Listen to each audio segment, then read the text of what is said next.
So this is chapter 20 on carboxylic acids.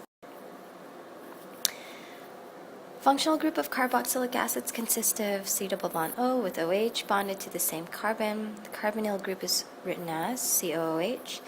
Aliphatic acids have an alkyl group bonded to the COH, and aromatic acids have an aryl group. Fatty acids are long-chain aliphatic acids.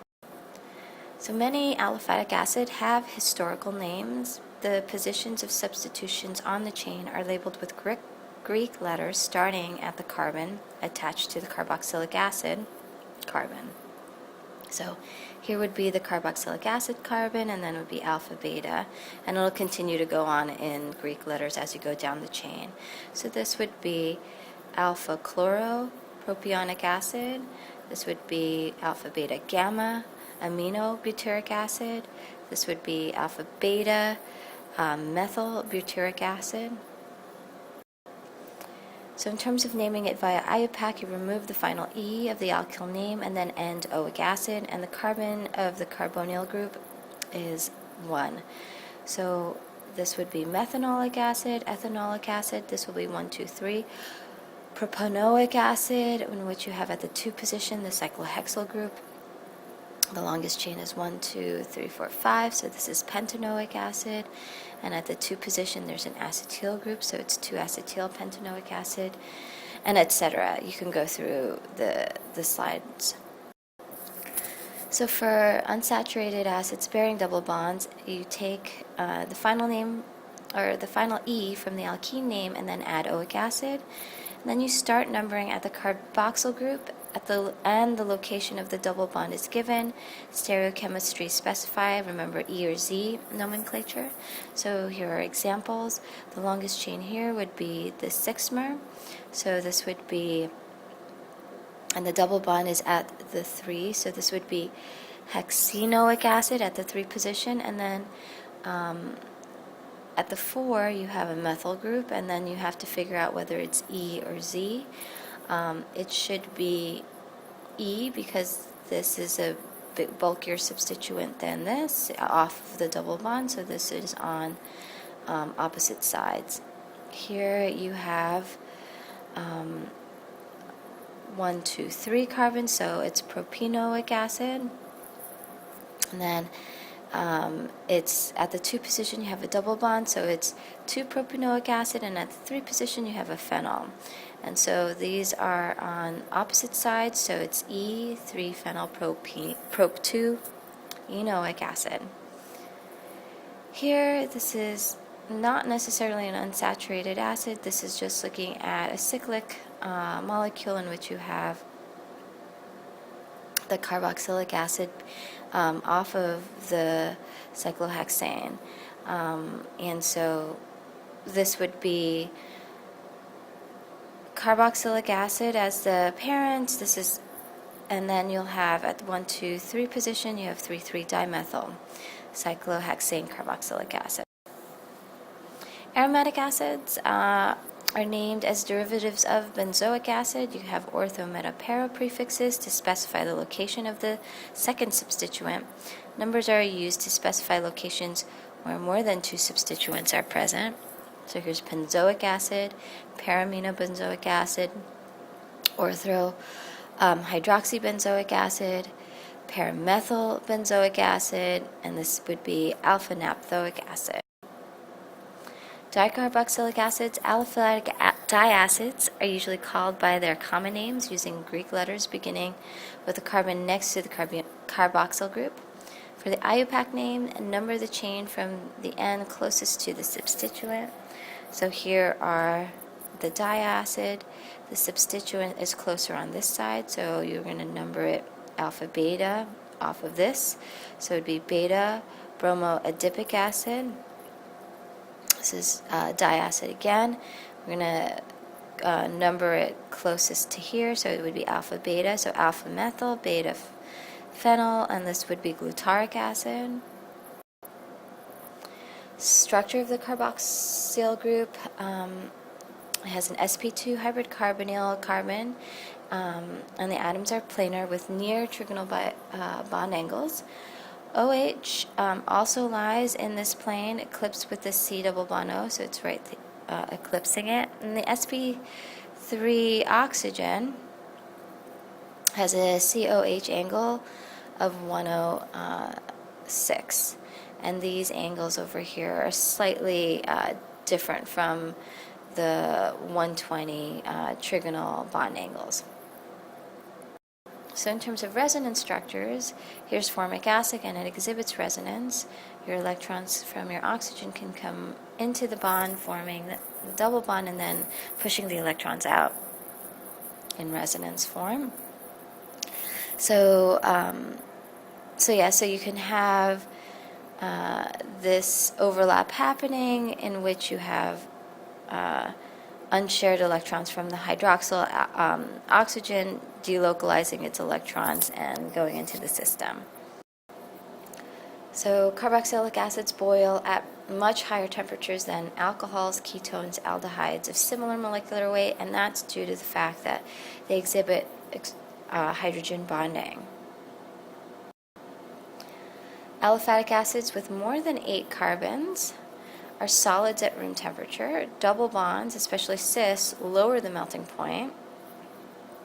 And the following acids all have 18 carbons. Here's stearic acid. This is saturated, no double bonds.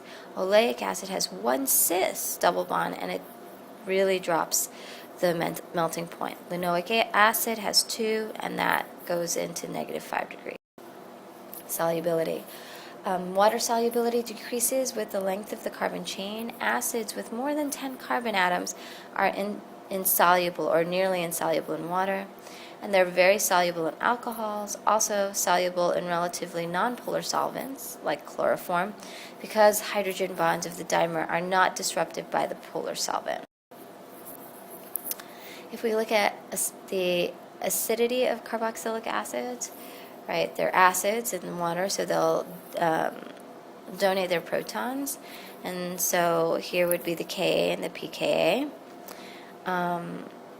Equilibrium constant is called the acid dissociation constant, which is a Ka, and the acid will most likely dissociate if the pH of the solution is higher than the pKa of the acid. So if we look at the pKa's, we're going to compare it with alcohol. Here's alcohol in water to the alkoxide in protonated water or hydronium ion. This gives a pK of 16. If we look at the acid in water, you have the carboxylate being stabilized by resonance, allowing for a lowering of the pK to about 5. If we look at the energy diagram, here's the carboxylic acid and here's the alcohol. Here's the alkoxide, here is the carboxylate. You can see that due to the resonance stabilization, it brings down the energy substantially. So here's a table of the Ks and pKs of carboxylic acids and diacids.